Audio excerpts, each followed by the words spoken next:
Good morning, everyone. Here is Tucker Carlson, and his headline is China lied to the world about the coronavirus. And he had an interview the other day, and it's being silenced by Twitter and flagged by Facebook.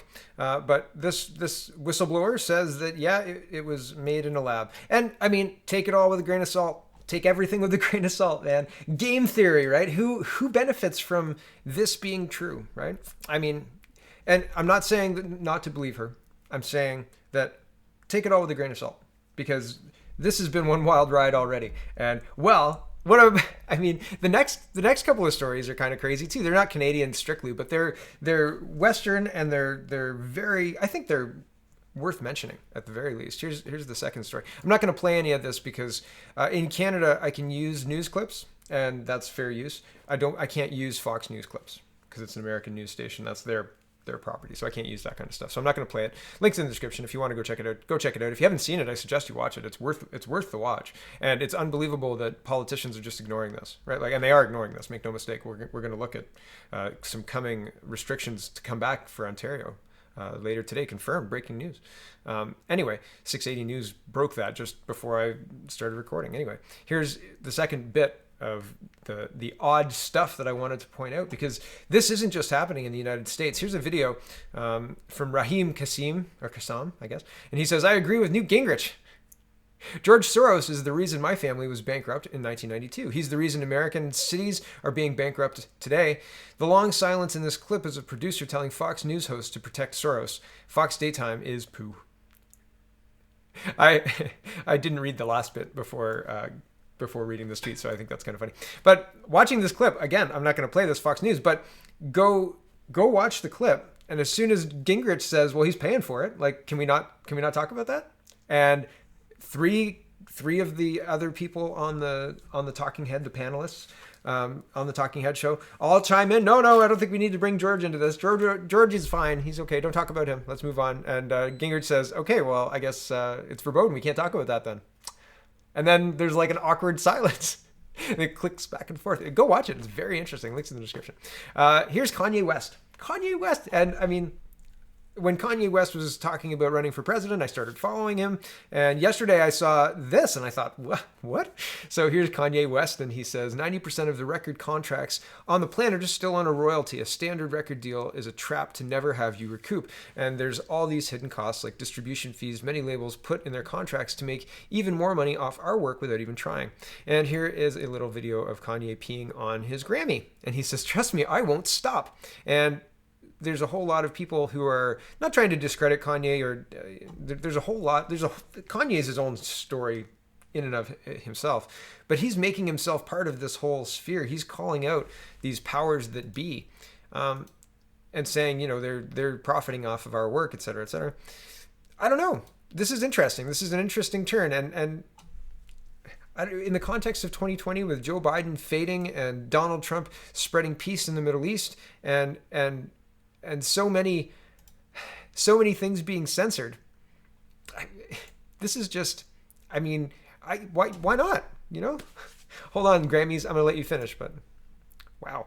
Okay, moving into Canadian news, conflict of interest. This is interesting how this is reported across Canadian properties and versus American properties. I'm going to show you the American reporting and juxtapose it to the Canadian reporting right now. So what's happened to conflict of interest and ethics commissioners tweeting? 9 senior officials, including ministers and DMs, have been ordered by ethics commissioners, Dion, under subsection 41.1 of the Conflict of Interest Act, not to have official dealings with former Ambassador David McNaughton for 1 year. Details here. And here's a big long order. I'm not going to go through the big long order.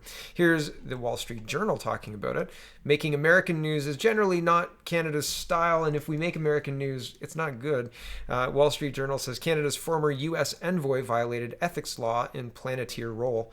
Canada's former chief envoy in Washington violated the country's conflict of interest rules after taking on the role of senior executive at Planeteer Technologies Incorporated, Canadian unit, the country's ethics watchdog, revealed Wednesday. The revelation is contained in a supplementary documents released by Canada's Office of the Conflict of Interest and Ethics Commissioner pertaining to an order prohibiting 9 senior Canadian officials from having contact with David McNaughton until September 16, 2021. Mr. McNaughton served as Canada's ambassador to the U.S. from 2016 to 2019. He played a key role as Canada's point man in D.C. with the Trump administration in regards to the renegotiation of the North American Free Trade Pact, and that was badly negotiated, and it was a bad deal. Back to this. In the fall of 2019, he became president of the Canadian unit for Planeteer, a data analytics company co-founded by billionaire investor Peter Thiel, I think that's how you say that. It is scheduled to launch an initial public offering, IPO, sometime this fall. Canada's ethics watchdog said between March and May of this year, Mr. McNaughton arranged meetings and communications with 9 senior Canadian officials in which he offered Planeteer's assistance in the government's response to the coronavirus pandemic. So I think there's a lot of information crammed into that little bit there. The CBC is kind of apologetic about the whole thing. Like the first four paragraphs here are, well, I'll read them. Canada's ethics commissioner has ordered 9 senior officials, including 2 Liberal cabinet ministers and the chief of the defense staff, to have no official dealings with Planeteer executive David McNaughton for 1 year after his office found the former ambassador and Liberal advisor broke the Conflict of Interest Act. Ethics Commissioner Mario Dion said McNaughton, who was named president of Planeteer Technologies Canada more than a year ago, spoke with or arranged multiple meetings with several public office holders for the purpose of offering pro bono assistance on Planeteer's behalf. The controversial company builds data mining technology for its clients and is used by intelligence agencies, banks, and some of the biggest companies in the world. While the offer did not result in any contracts being awarded to Planeteer, a former ambassador to the U.S., has acknowledged with benefit of hindsight that these communications and meetings, to the extent that they could have furthered the interest of Planeteer, were contrary to the Act, Dion wrote in his findings. The Act prohibits former public office holders from acting in such a manner as to take improper advantage of their previous public office. And hold on. Dan McTeague, I think that's how you say that, says, oh, the irony, he points out, this was the same guy who was in charge of the Liberal candidate vetting in 2014. He was an integral part of the Trudeau team. It's how he got his ambassador appointment. And maybe this article is less forgiving than I initially had an impression of. It does list the 9 officials as well. I'm not going to read them out, but Freeland, Vance, Navdeep Bains are notable, and other deputy ministers, DMs, deputy ministers, right, chief of staffs, etc. So using those kind of connections should not necessarily, should contravene the Conflict of Interest Act. So that's very interesting. So Dan McTeague is responding to a tweet by a reporter outlining the people who were on the list. Moving on, this I thought was just unbelievable. Jagmeet Singh says climate fires are blocking out the sun in parts of BC. Climate fires? Climate fires. The last thing Liberals should do is back down on fighting climate change. Mr. Trudeau needs to stop playing politics with our planet's future, make good on his promise to reduce emissions, and stop subsidies to oil and gas. And even the Ottawa Citizen is doubling down as wildfires choke West Coast air quality in U.S., officially the worst in the world. I said it's arson, and I have another tweet that's saying the same thing. And somebody said, "Can you back that up?" And I said, "Yes, I can." Here's a tweet with some guys. Oh, I figured this out, by the way. Yeah, I don't have to move me out of the way. With some guys going to set some fires. There's a word for planning to set fires in wooded areas. It's arson. And then there's a whole bunch of archived, there was a handy drop the other day of archived links, right? And he's this guy says, being arrested for small brush fires is not the same as burning down a forest on purpose. Irresponsible, yes. Malicious, not necessarily. Yeah, right. That doesn't look malicious to you. They're going out for a weekend of camping, sure. And then I listed a bunch more of the archives because they're there to show people exactly. And look at this guy. This is a treat, isn't he? Yeah. Yep. My goodness. And the arson arrest for Chico Marketplace parking lot fire. Chico Marketplace fire. Yes, it's arson. Yes, a lot of this is arson. If not all of it is arson. Most of it is arson. Here is, yesterday there was Mr. Butts, Mr. Carney, were presenting a live panel, and I'll just show you 15 seconds of this here. Towards 27 million acres of land in Australia. the weather we're experiencing, the effects we're feeling around the world aren't an accident. They are the consequences of decisions that we have made as a species over the past 25, 30 years. We have the polar bears and the fires. Yes, the decisions that we made were not to service the forest properly and to remove as many fire breaks as possible and to not do backburning and not clear out the deadwood and all sorts of ridiculous bad forestry management. And that's all through California. And that's contributing to the fires, not to mention the arson. The arson. So, but I can't wait for Trudeau to use this as the justification to go further with his green initiatives. La Presse, though, is reporting that none of the 2 billion trees promised by the Liberal government have been planted. For those who don't read French, the article says that 200 million trees are supposed to be planted every year. So yes, we have had almost a year where I don't think they're gonna plant 200 million trees between now and October 19th or October. Was it October 19th or 21st? 21st, I think. Anyway, it doesn't matter. The last election. So yeah, it doesn't. That they were serious about the 2 million trees or the 2 billion trees, and they're serious about 25% reduction in your cell phone bill. Right after they figure out COVID-19. Yeah, that's a top priority. Sure it is.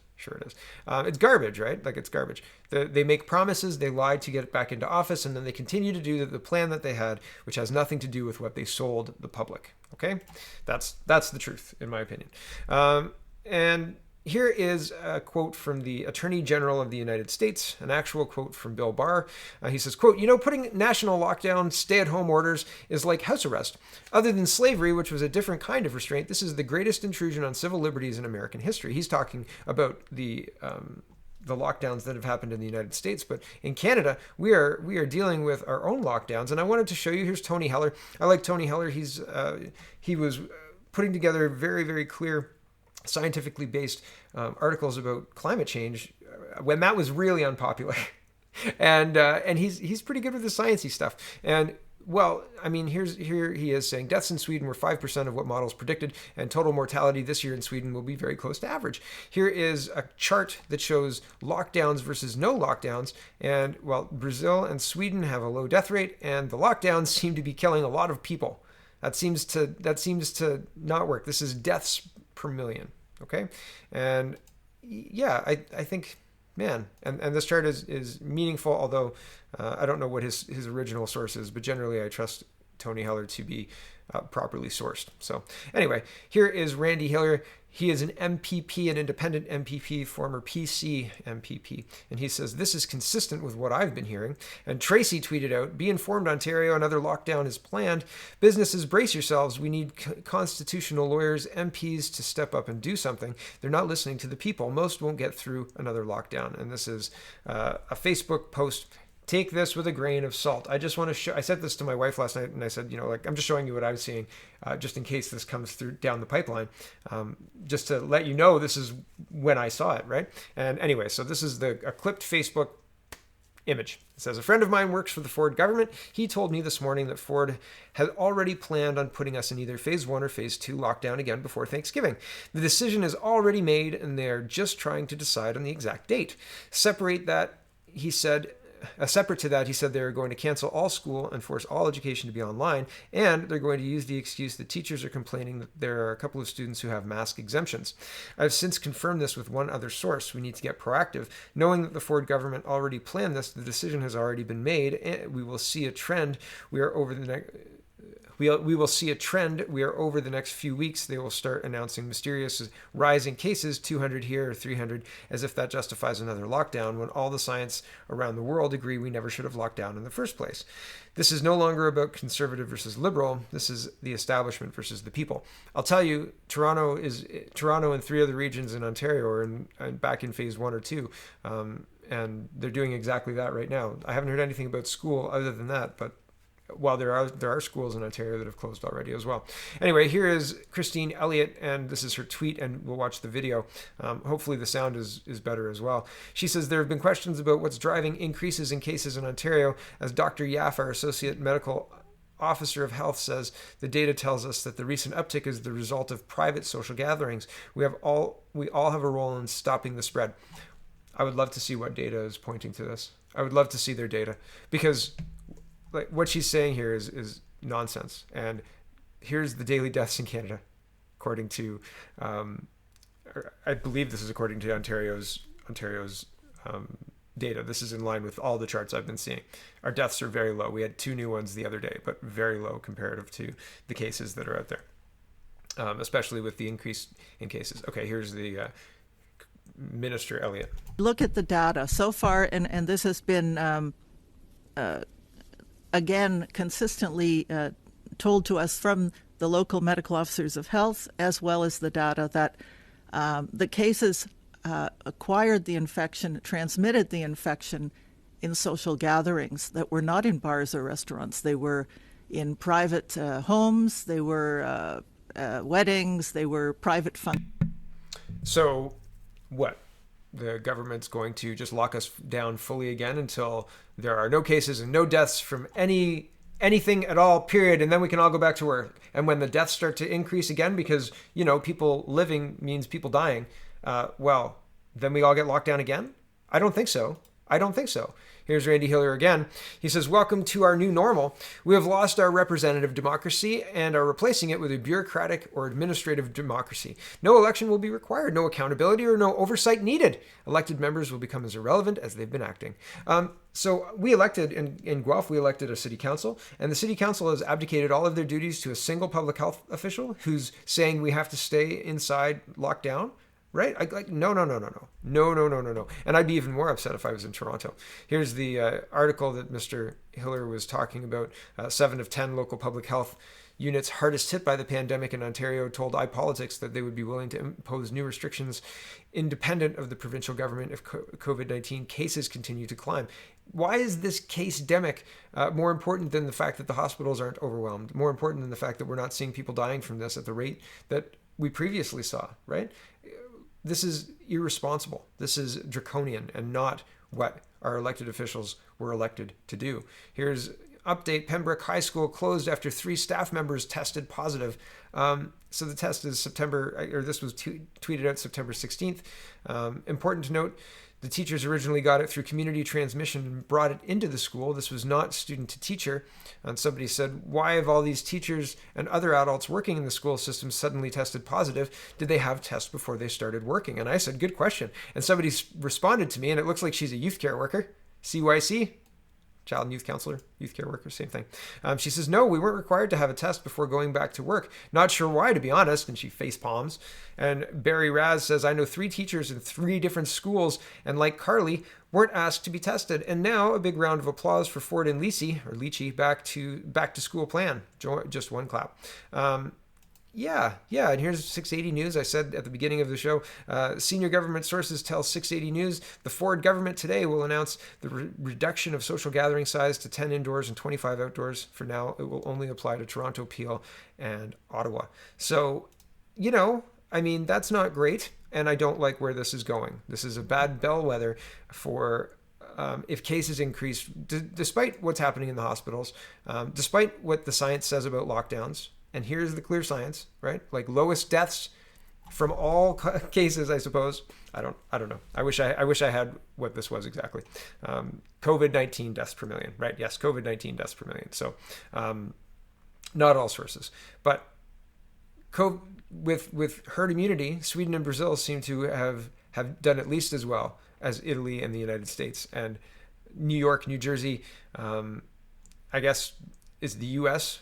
taking this out of it, or is it representational when you take the entire population and spread these? Yeah, I guess that's probably, they would have New York, New Jersey, all of these places in it, but it's spread out over a larger population. That's odd. Well, sorry. Question everything, guys. Even like the data, right? From reputable sources, right? Like, so you should question everything. You should, really. I'll have to look into that. Even though I trust Tony, I'll have to look into it. I don't know what his source is. Okay. Here's Ottawa Public Health. Again, they're avoiding talking about the deaths, right? This is all about spread. This is all about encouraging people to, well, I'll read a couple of the tweets. They say, this is Ottawa Public Health. Bad news first. Our recent rise in cases is concerning, very concerning. Not as bad in terms of spread within the community. most of our cases are coming from the private gatherings and close contacts of confirmed cases. This tells us that our cases are manageable if we can all agree to get on the same page. I remember 2 weeks to flatten the curve, right? 6 months ago. Back to this. Our actions matter, and changes now will be reflected in our case count in 2 to 3 weeks. This is garbage. This is such bullshit. It's such bullshit. Back to this. First, gatherings. If the gathering is indoors and isn't exclusively attended by your social circle, then you need to wear a mask and keep your 2-meter distance. Consider not going if you feel your risk is too high. For outdoors, if you can't keep it to your 2-meter distance, wear a mask. People are going to school. People are going to school, and masks clearly don't work because, hey, we've got increased cases. And that was their justification for saying that masks work. If you look at the science about this, they say, look, when we instituted mandatory masks, the cases went down, the case reproduction went down. Yay, yay, yay. And they were saying that increased over time. It was 0.5% and then 1% and then 2% and more and better all the time. Bullshit. Bullshit. Excuse my French. Bullshit. And then, so they're just doubling down, right? They're doubling down on this and not talking about the important metrics like people aren't dying, right? Here's an unfortunate case. Driver arrested after multiple people, including children, struck by car in Montreal North. How do you protect your kids against that? How do you protect your kids against that? Kids run off ahead and back. Even yourself, how do you protect yourself against a car that is intent on doing harm, right? A car can do at least as much damage as a gun. This is just frivolous spending before our last story this morning. Holly Doan, who's Blacklock's reporter, she says Foreign Affairs is building 500 square meter monument to itself as a lasting tribute to the department's work.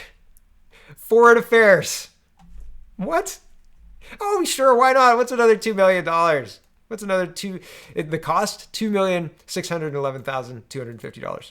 And, that's if they don't go over, right? Somebody's got to order in a lunch on that, right? Like, you can get a lunch in there. $350. Done.